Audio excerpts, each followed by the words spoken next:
Ascendo. You ready? What's up, guys? Welcome back to the channel. These are going to be two 18-inch subwoofers from Ascendo Immersive Audio. Again, these are 18-inch subwoofers. Ooh. So when you unbox it, the bottom is at the top. Power cables, and it's European on the other end. Luckily, we have the adapter. This is the US adapter. Got the certificate of authenticity. That's nice. So this is, here's the grill. Looks like it's magnetic all the way around. Quality pressed board, looks like. You can get these in different finishes. This is kind of like that, almost like a rhino liner. It's got that textured paint on it. Kind of like what's on a truck bed. Or if you see like those professional like PA speakers, if you're going to concerts, whatever, has that kind of the textured feel. And this is a 18-inch driver. The driver is rated down to 26 hertz, 26 to 200 hertz. So it's not rated to go down to the infrasonic levels. That's why they offer the 24 and 32 and 50-inch models. So this is kind of like a companion piece to those. What I would anticipate is this thing to hit really hard around the 30 hertz and above range. Then the larger subwoofers will probably take over from there. So we're gonna put this in the Jeep as well. It is ported. It's got the port on the bottom here. Looks like it's got a little indicator light at the bottom. And if we spin it around, see we got the amplifier. This is a 1600 watt amplifier. It's hardwired, so you will have to hook this up to your network if you want to change the settings or anything like that, because there's no settings on here to change. So everything is done through the Windows 10 program. Main power switch on off. I believe that's a fuse. Then the neutral connector right there for your power, and then you got your XLR ins and outs. It is 1600 watts. It's a nice little beast though. So I'm gonna get this hooked up in the theater. Both of these guys, I got two of them here. So I'm getting both hooked up. I'm probably gonna put one in the front of the theater, one in the back of the theater. For setup, these will be hooked up to a Triumph Altitude 16. I'll be playing back movies with this ZPD 4K Pro media player. The subs will be paired up with 11 B&W CT 7.4 speakers. Since these are so big, I had to lay one of them on its side. I put one in the front corner and the other in the opposite back corner. I've turned off any room correction in the processor and only used the settings built into the subwoofer, which we're going to take a look at now. Keep in mind that if you bought one of these subs, you're likely going to have it professionally installed, so all of these settings really aren't meant to be user accessible, but I'm sure if you really wanted to, they'd let you have access to them. To get into the settings, you will have to connect a LAN cable to each one. Once they're on your network, you can get into the settings by using the Ascendo program. I'm going to let Jeffrey, the main man at Ascendo, run through all the options. Here is Jeffrey Heinzel from Ascendo in Germany again, and I want to talk today about the system we're using to design our speakers and basically the backbone of our speaker systems. From the beginning, 2010, when we started the R&D of the complete systems approach, we wanted to offer a system that is purely streaming system. So that means through a single CAT cable, you can operate multiple channels, up to 64 or even more channels, 128 if you want, with a single Cat5 cable and without any latency, because we're using the AVB protocol, which has system-wide latency of about 2 nanoseconds. 2 nanoseconds, just to put it in perspective, that's about 3 digits below sample rate precision. Anyway, let me start here showing you how we set up a system when you get a system delivered. When I talk about this user interface now, this user interface is only made for system integrators that have been highly trained on the system and that are highly skilled on acoustic tweaking. You know, we're talking about phase alignment, we're talking about time alignment, we're talking about room correction, which is all done manually, because manually it's much more precise than any, automated system or algorithm can do today. I show you here the access to the what we call the speaker wizard. The speaker wizard is a second window here that's opening. Here you see a layout of a typical large home theater. So you have, for example, a left speaker, you have a center speaker, you have a right speaker, and of course front subwoofers. If you have an Oro 3D setup, you have even a high left, high center, high right speaker. You have your top speakers, which in most cases are Dolby Atmos, also could be Voice of God in Oro 3D or DTSX. Then you have left surround 1, 2, 3, and left high surround 1, 2, 3, right, the same thing, of course. Then you have rear subwoofers, and you have rear surrounds and rear high surrounds. So, for example, here on the left side, I show you now, when you push this button, then you see the speaker blinking. So Shane should see the speaker blinking right now in his room. So he could see the location of this speaker. When he sees the location of this speaker, and for example, this is now the left front speaker, we can drag and drop basically this speaker to this location, and the speaker gets automatically the stream in AVB to listen to the right stream, which is stream 1, channel 1 in AVB number 1. This is how you set up the system, and as you can see, this is done fairly quickly, even in very, very big system layouts. Once you did that, you just need to reboot the speakers, that they all the parameters are set into the speakers. So let me close this window.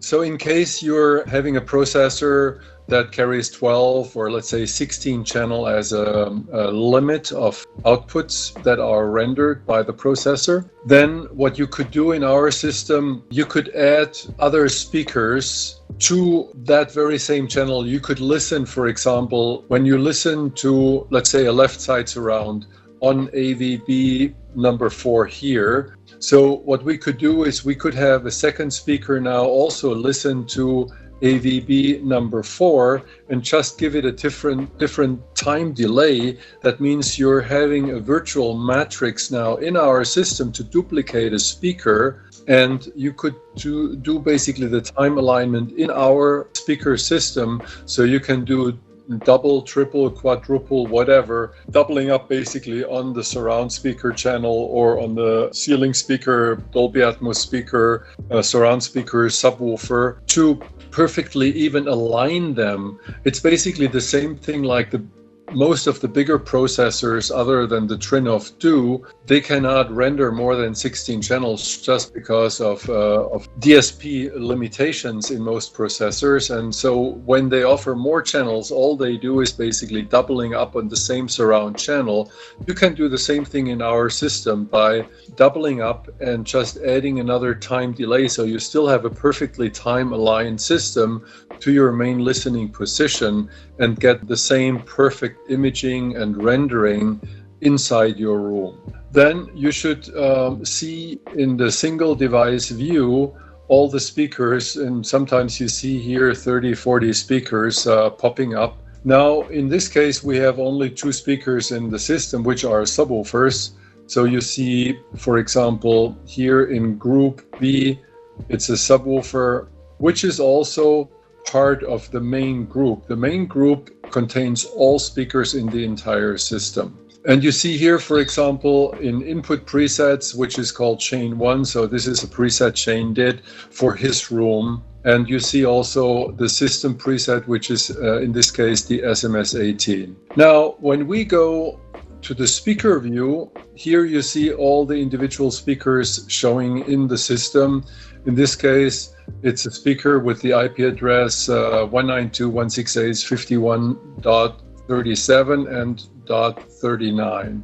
Each of these speakers now listens to analog 1 input here and analog 2 input, and also to AVB stream number 1 in this case.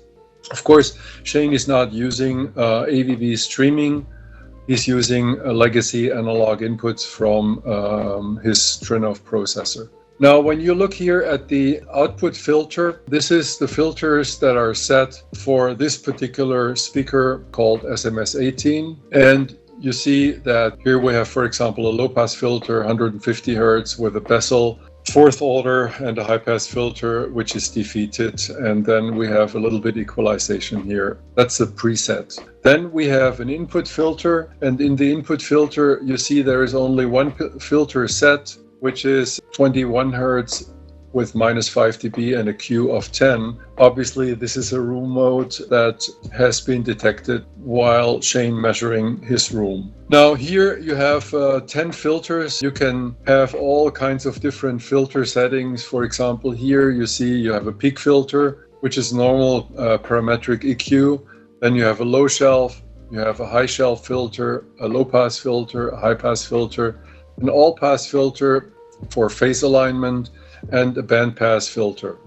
All these filters can be chosen to each of these 10 bands. Now here in all these what we call input filters, you also can set then the time alignment. Here we set, for example, the input delay to 10 milliseconds, which was detected in Shane's case to do the phase alignment to the front and the back woofer, that they're perfectly in phase while we did the phase measurement through Room Equalization Wizard. That's pretty much about it from what we want to talk about today. Thank you again. All of my testing I did was with movies, first being my subwoofer go-to this year, Midway on 4K Blu-ray. It's got a killer Atmos track with insane levels of bass around the 30 Hz region.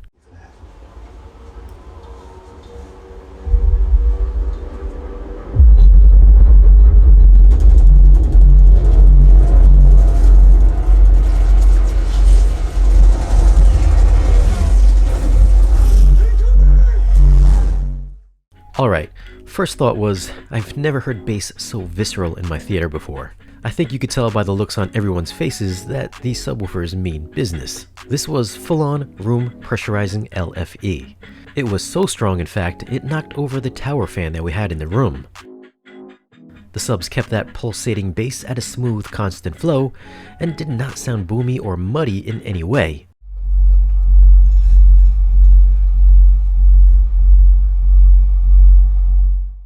I thought for being such large drivers that they wouldn't sound as clean as the little 12-inch rails that I have, but that definitely wasn't the case.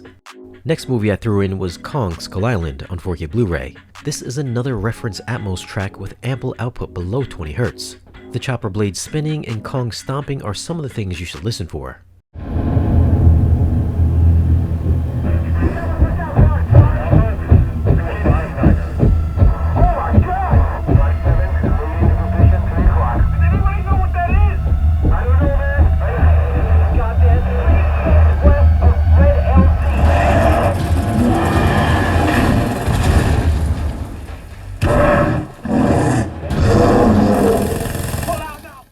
First off, the explosions and crashes have a proper slam. These guys punch extremely hard. They're quick, they're tight, they do it right. Now what we're missing is that below 20 Hz air vibrating response. When the chopper blades are spinning, you should hear the whoosh every time they make a rotation. And with every footstep Kong takes, it's supposed to feel like the ground is moving beneath you.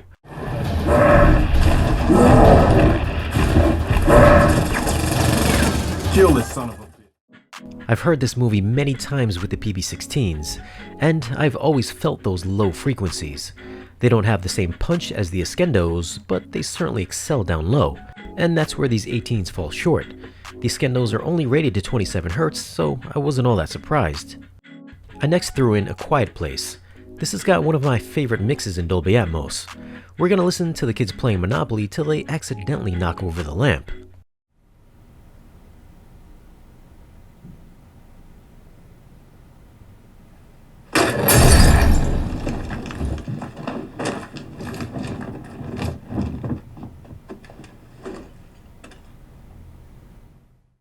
One thing you'll notice or not notice is that these subs are dead quiet until they're called for. When the lantern falls over, the subs snap to life to give you that instant kick. The same for when the raccoon runs across the height channels.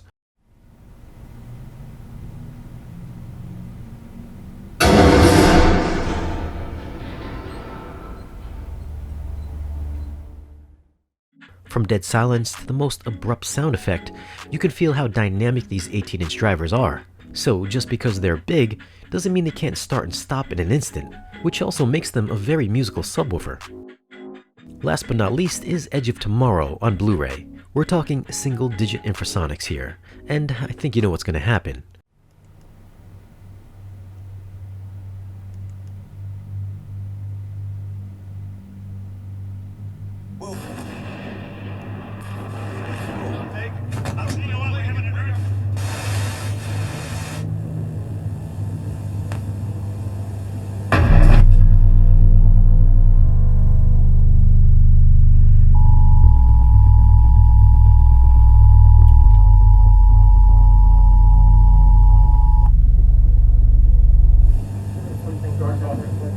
I'm not sure if we're even on the air. This is a series. Again, these aren't going to hit those infrasonic levels. They're amazing to a certain point, then they drop off pretty quickly.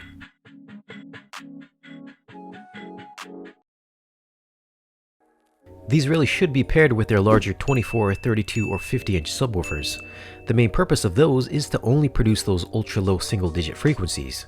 If you're getting the 18s, you'd most likely build them up as a whole package for the full experience. As Jeffrey pointed out, if you build an entire Ascendo system from subwoofers to speakers, they'd create the perfect synergy as they're made to work harmoniously together through the extensive DSP options built into each one. I would say if you're going to only purchase the 18-inch on its own, and that you're seriously into movie soundtracks, you might find yourself wanting more. A lot of movies nowadays dip well into the infrasonic area, and the SMS18s by themselves won't get you all the way there. To be fair, not many subwoofers will. What this particular model will offer is a tremendous amount of fast articulate bass that can play ridiculously loud while still keeping its composure at extremely uncomfortable volumes. It's the most heart-pounding subwoofer I've heard in my theater so far from movies, and it was just as impressive for music. I know I didn't play a music demo because of copyright issues, but trust me, it's a giant musical sub. Now at the time of this video, a single SMS18 is around $10,000. I know, it isn't exactly spare change, but the idea here is, if you're considering an Ascendo subwoofer, you're likely building a dedicated space, and you're probably going to pair it with one of their infrasonic subs, or just going full-on Ascendo speakers and all. The real game changer is the flexibility and customization that's built into the DSP. There isn't another subwoofer that I'm aware of that can do the same thing, although I think the Triumph processor is in the same playing field. This subwoofer is clearly not for the bang for buck consumer. It's for the person that wants extreme performance and is willing to shell out for it. So tell us your thoughts on the Ascendo Immersive Audio SMS18. Have you heard an Ascendo system before, and how did you like the performance? Leave a comment and let us know. As always guys, thanks for watching. If you found this video useful, then give it a like. And if you're not a subscriber, then tap the subscribe button. And we'll see you guys again in the next video.